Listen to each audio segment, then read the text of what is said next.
Hello, hi guys! Magandang hapon sa inyong lahat. This is Chin Rodriguez, Mama Sagada Channel, a faith healer, also matarder. So ngayong hapon na to, tingnan natin na nagsabihin sa iyo ng ating mga gabay. So this is special gabay for the month of May 25 hanggang May 31 for the sign off.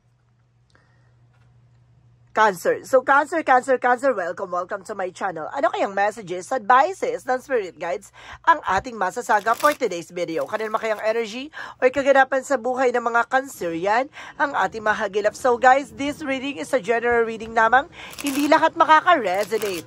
Kunin lamang po makaka-relate sa inyo and comment down below kung kaninong energy ang ating nasaga. Pero don't forget to like and subscribe my channel and hit the notification bell for more videos update. Kasi maraming salamat po sa mga walang sawang pagsuporta sa aking channel, lalo-lalo na ang hindi nag-i-skip ng ads. Naway pagpalain kayo ng Diyos at may kapal siksik diglig na gumapaw na biyayang manambalik sa inyo. So let's see what is the messages advice sa'yo ng ating angel spirits for the sign of Cancerian. Angel spirit guide, please give information for the sign of Cancer. So let's watch this. So there's the Seven of Cups. So there's something dream coming true. And there's something, an opportunity for you, no? To build your success, no? Para makuha mo na yung mga bagay na gusto mo makamit. And of course, sinasabi dito with the Four of Pentacles, protect your power, protect your energy. Ang pinaka magiging process and progress ito ang pagbabudget mo. No? How to manage your money, how to manage your finances, no? And of course, there's an information with the Five of Swords na nagkakaroon kasi ng self-sabotage because of your actions, no? Minsan kasi nagiging magastos ka, minsan kasi naging ura-urada ka. So you need to think twice, no? Before you're taking action. So there's the King of Wands with something vision. So tingnan mo na kagad yung magiging posibilidad, no? Yung okay, pag bumili ka ba ganito, kapag gumastos ka ba ng ganito, pag nagpunta ka ba sa ganito, wala bang masasayang na pera or salapi? Ganon, maging matalino ka sa mga desisyon. And of course, there's the Six of Pentacles with the giver receiving something by the universe, no? Magtutuloy-tuloy na raw about sa finances mo. And something, may tutulong din sa'yo dito. May nasasense ako na may tutulong dito. There's a charity out there na ako nasasense, guys. So, there's the Two of Pentacles with a balance. So, kailangan mo maging balance. Emotional and practical. And of course, sinasabi din sa'yo dito, there's a something Seven of Swords by cheating or lying on you. There's a something snakiness, no? May taong nagsisinungaling behind your back. May taong niloloko ka. May mga taong tinatrader ka.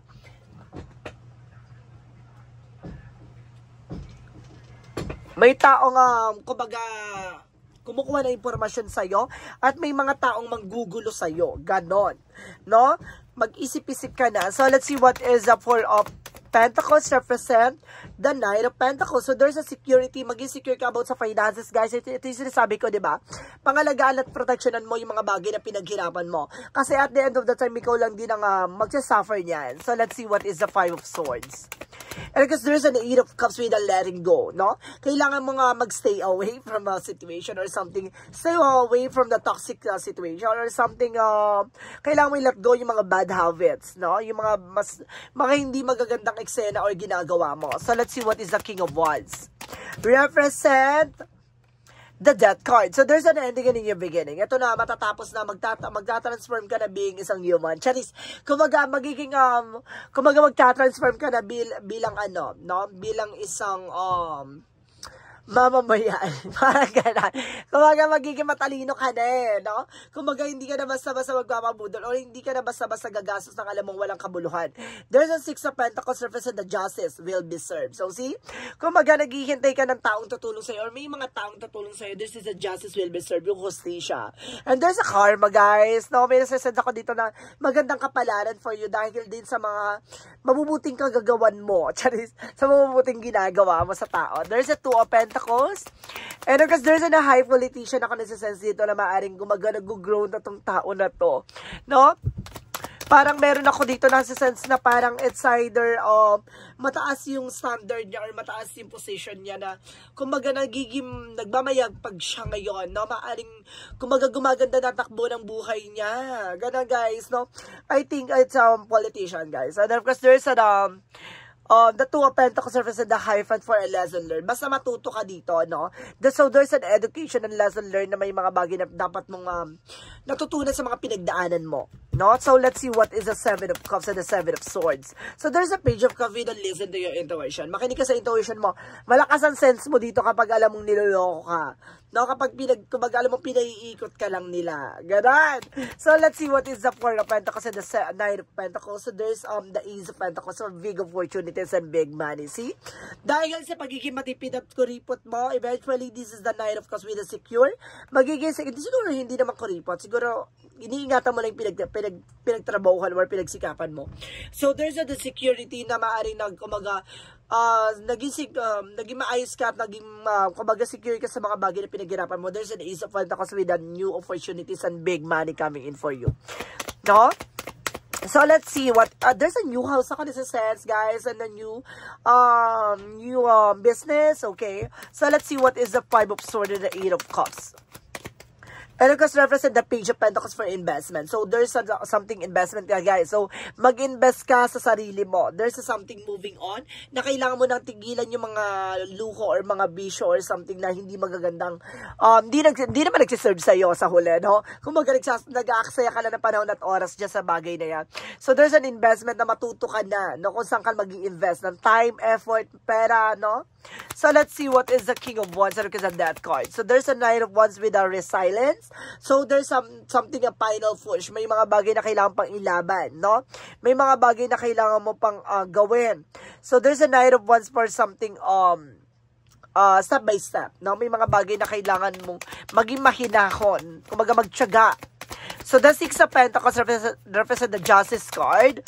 So, there's the Six of Cups with the something, returning to the, yung sinasabi ko, diba?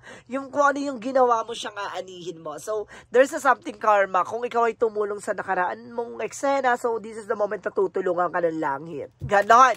So, there's the Two of Pentacles represent the Six of Wands. So, there's a victory. Wow, kumaga natuto ka na, no? Naliwanagan ka na, natauhan ka na sa madaling salita. Nawindang ka to, natauhan ka na. So, let's see what is the outcome. So, there's the Chariot card for an action. So, dito na yung unti-unting pagbabago, development and transformation and transition sa buhay mo. Oh my God! I love it! And there's a Magician with the power of God with the manifestation. No, unti-unti mo na ma-manifest yung mga bagay na pinangarap mo lamang. Ganon! Additional messages. And of course, there's the Knight of Swords. Something na go-overthink ka, no? O something fear, no? Huwag ka na matakot, basta laban lang ng laban. Additional messages about sa career. So, there's the Hangman. Baguhin ang perspective. Baguhin ang pananaw. No? Something na parang minsan hindi ka na nakokontento sa kung ano man ang meron ka ngayon. So, kumbaga sinasabi sa'yo dito, guys, na baguhin mo yung iniisip mo or baguhin mo yung pananaw mo. There's a Nine of Pentacles with the blossoming abundance, no? Kumbaga, palaguin mo, palakihin mo yung finances mo. And of course, mag-focus ka with the Nine of Cups. So, there's a lot of offer. Ganon. Maraming offer dyan about sa finances. Be wise and of course, be mature enough, diba? Sa mga decision. So, let's see additional messages about sa love life. So, there's a Seven of Wands, no? You are being protected, no?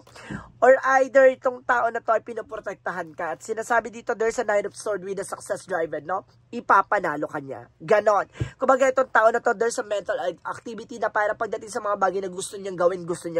Or either ikaw to, no? Kapag kung ano yung naisipan mo. Ganon. Additional messages about naman sa health. So, there's a Five of Wands by complication or conflict, no? Mag-ingat ka sa mga bagay ang pagkain na kinakain mo, no? And of course, there's a Queen of Cups with the healing. Don't you worry, magkakaroon ka ng healing. Pero, eventually, nakikita ko guys sa intestine. Okay? So, meron ako nakikitang mga sa sikmura ata to guys, no? Or something, sa intestine eh. So, ibig sabihin, bituka. So, mag-ingat ka sa mga kinakain mo, no? Yung mga ihaw-ihaw. No? Imiwas ka dyan. There's something na ako nasa-sense dyan na maaaring mag-cause, no? Ng bacteria. Okay. So, thank you. So, let's see what is additional messages for magical fairy messages.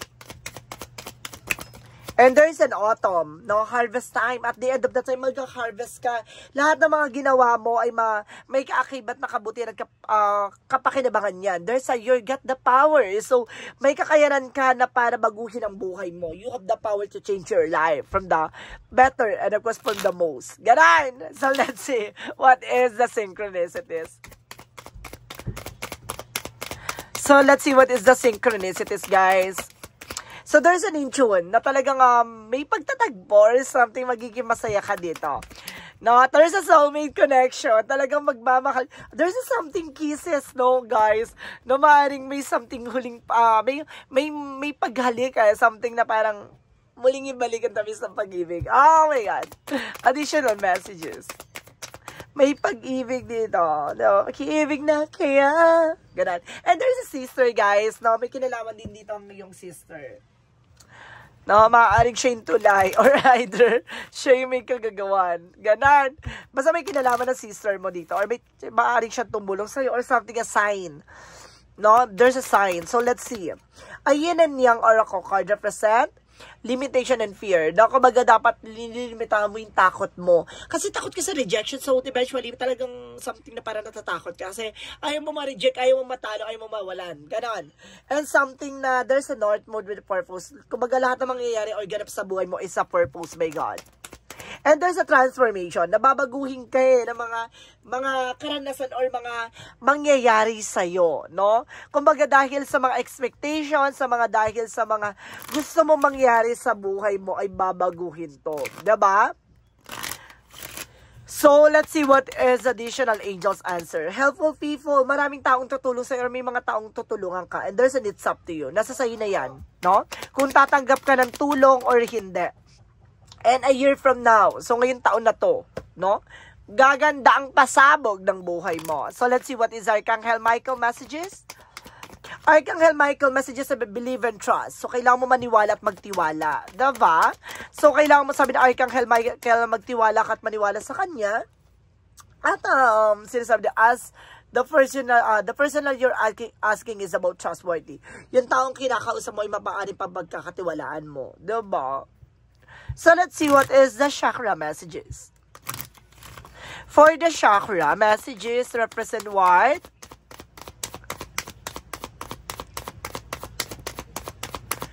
Okay, let's see what is additional messages. So, there's a destiny. Wow.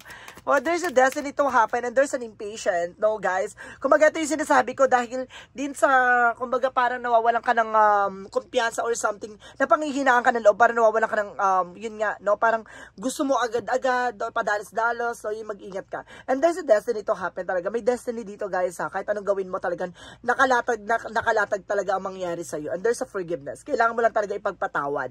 No, yung mga bagay-bagay, forgiveness, kasi nagbibigay ng blockages, guys. Kung hindi ka marunong magpatawad, guys, continue yung mga negativities na papasok sa buhay mo, no? Kumbaga may mga bagay na mangyayari, delays, cancellations, ganun. Monsology represent what? Show the world the real you. Ipakita mo sa mundo kung sino ka talaga. Ipakita mo sa kanila kung ano katangian, kakayanan mo, guys. And conclusion or within reach, no? Tama yung hinala mo, malakas ang pakiramdam mo, hindi sa nag-overthink ka o hindi being a paranoid, guys, ha? Hindi sa tamang hinala, pero malakas ang radar mo dito. Romance angels represent what? It's safe for you to love. So, safe ka daw pag nagmamahal ka, no? Kaya pag nagmamahal ka, wala kang parang no? Parang walang negatibo sa buhay mo, ganun. And there's a forgiving and learning. Kailangan mo magpatawad at kailangan mo matuto, no? There's a past na nangyari sa buhay mo na kailangan mo nang i-heal, no? So, let's see what is additional messages for angel spirit. And there's an indecision. So, may mga bagay na hihirapan ka mag-decision ngayon. No? Bakit kaya? And of course, there's an information with the diversity. So, there's a lot of challenges na mangyayari sa buhay mo. The best way is to learn. No? Kumbaga, yung mga bagay na matututunan mo dyan. Kumbaga, pinaparana sa iyan, hindi dahil para iparana sa ilang. Hindi. Para may matutunan ka dyan. Ganon. Kahit sa mga pagdating sa finances, love life, and career mo, no? Kumbaga, may mga pinapaalam sa'yo, ang pinapahadid sa'yo ang langit na you need to pay attention na kailangan mong matuto. There's an adjacent possibility. So, may mga pinto ang magsasara dyan at may mga magbubukas opportunity para sa'yo dyan, diba? And there's a journey. So, pagdadaanan mo talaga, hindi, kumaga sa tulay na pagdadaanan mo, iisa lang talaga ang patutunguhan mo. Walang ibang pagdadaanan kundi yun lang. Ganon. And of course, there is a third chakra, Archangel Chamuel. O meron talaga, there's a sikmura, at of course, meron sa dibdib. May kinalaman talaga about dyan, guys. Mag-ingat kayo sa mga may pinaglalaman nyo. Additional messages for angel spirit guides. And of course, there's a Jesus the Divine Healer. Pagagalingin ka ng ating poong may kapal. Wow, nandito si Jesus to give you an healing, guys. So, let's see what is additional messages. And there is a something trust, no? Tiwala. Kumbaga dahil sa pananampalataya at tiwala mo, guys, no? Lahat ng mga bagay o pangarap mo ay matutupad. Diba? So, let's see what is additional messages. And what are your guidance? So, there's a rest. No, body care. So, kailangan mo alagaan yung sarili at katawan mo. Magpahinga ka, ha? And there's the cosmic heart. So, there's make your life a moving prayer. So, kailangan mo magdasal, magdevotion, magpondo. No, nang sa ganun, kumbaga palakasin ng iyong spiritual para hindi ka naapektuhan ng mga negatibo sa paligid mo, mga toxic sa paligid mo, ganon. Additional messages. So, there's an abundance, no? Harvest time. Kumbaga talagang mag-aani ka talaga dito, guys. May pag-ani. And there's a divinity with enlightenment, no? Lilinawin lahat ng mga bagay-bagay sa'yo dito. Additional messages. So, there is a trust. So, triple clarification, guys, ha? A trust, trust, trust. And there's a spiritual activation. Ina-activate ka talaga about sa spirituality. No? Gusto nitong buhayin or liwanagin sa'yo lahat ng mga nangyayari sa'yo. It's a God purpose. No? So, let's see what is a Jesus loving quotes. I am with you. I am the good shepherd. The good shepherd giving his life for the sheep. So, kumbaga, ang ating pong may kapal, ibibigay niya sa iyo yung mga bagay na alam niya makakatulong sa iyo. Alam niya kung saan ka magiging malakas. Alam niya kung saan ka yayabong. Diba? Kumbaga, hindi naman yan ibibigay ni God kung alam niya hindi mo kaya eh. Diba? Ang galing. So, let's see what is the angel's number. The angel's number represent, guys, angel spirit, please give me information, okay? So, there's a 0110 by belief system. No? Babaguhin yung paniniwala mo dito, guys. Something gift and talents here and appreciation and gratitude and destined to happen. And of course, go after what you want. So, ilaban mo lahat ng mga bagay na gusto mo makuha. You're blessed with talent and skills that make it easy for you to stand out from the crowd. Embrace what make you different. That your path, the success. To success is your dreams will soon coming true. So dahil sa paniniwala at pagtitiwala mo, kumbaga talagang may sanga-sanga talaga na ibibigay sa iyo ng magiging tagumpay mo. 'Di ba? Talagang malapit sa iyo ang swerte at malapit din sa iyo ang tagumpay. So kailangan mong baguhin at ayusin ang iyong paniniwala at pagtitiwala na lahat ng mga bagay na nangyayari sa iyo ay purpose yan ni God. So, kung naniniwala ka na lahat ng bagay ay plano ni God, magiging maganda ang takbo ng buhay mo dahil ginawa mo siyang sentro ng buhay mo. So, let's see what is the messages of life. Ang messages of life represent, live for love. So, sinasabi dito, guys, today I put love into everything I do. It is the love that gives life to all things, and I open my heart to this greater power. I gently acknowledge and of course speak with the kindness I feel each thought with the love and light. I love God and all being. Everywhere I live for love, I love myself. So, magtanggap. No? Ang galing. Kumbaga may mga bagay na, kumbaga unti-unti mong matatanggap. No? Yung mga bagay na ipinagkaloob sa'yo, yung mga bagay na ibinigay sa'yo, yung mga bagay na mararanasan mo, yung parang, kumbaga, lahat ng mga kabiguan mo ay tinatanggap mo, no? Lahat ng mga binabato sa'yo ay tinatanggap mo. Yun yung malaking bless na ipagkakaloob sa'yo na darating yung araw na babaguhin ang buhay at sistema na kinagagalawan mo. So guys, this is a special gabay for the month of May 25 hanggang May 31 for the sign of Cancer. So, Cancer, maraming salamat for this wonderful reading. So, once again, this reading is a general reading lamang, hindi lahat makaka-resonate. Kunin lamang po ang makaka-relate sa inyo and comment down below kung kaninong energy ang ating nasagap. Because don't forget to like and subscribe my channel and hit the notification bell for more videos updated. Kasi maraming salamat po sa mga walang sawang pagsuporta sa akin channel. Lalong-lalo na ang hindi nag-i-skip ng ads. Naway pagpalain kayo ng Diyos at may kapal, siksik, liglig, nag-uumapaw na biyayang manabalik sa inyo. At maraming salamat po and see you in the next video. Bye-bye and babush!